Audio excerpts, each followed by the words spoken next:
llamabas todas las noches. Ahora ni siquiera contestas mis mensajes.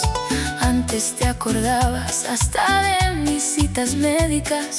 Ahora olvidaste hasta la fecha en que empezamos. Y no sé si dejaste de acordarte o si dejaste de importarte lo que un día te importó.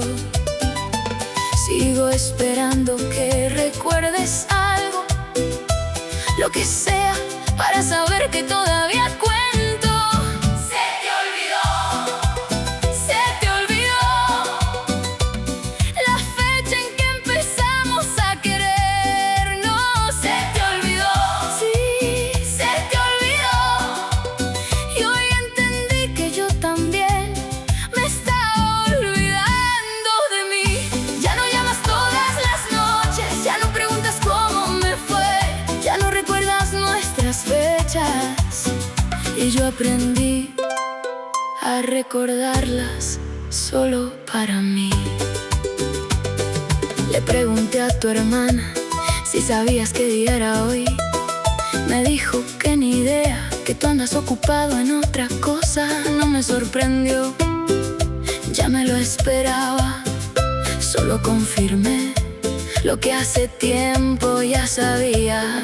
Y no sé si dejaste de acordarte o si dejaste de importarte lo que un día te importó. Hoy ya no espero que recuerdes nada, porque aprendí a celebrarme yo misma. Se te olvidó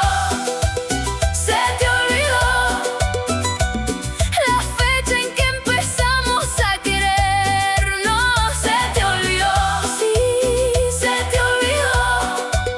Y hoy entendí que yo también me estaba olvidando de mí. Ya no llamas todas las noches, ya no preguntas cómo me fue, ya no recuerdas nuestras fechas. Y yo aprendí a recordarlas solo para mí. Y tal vez algún día alguien recuerde cada fecha, cada detalle, sin que yo tenga que pedirlo. Mientras tanto, aprendo a ser quien me recuerda, la que no olvida cuidarse ni un solo día.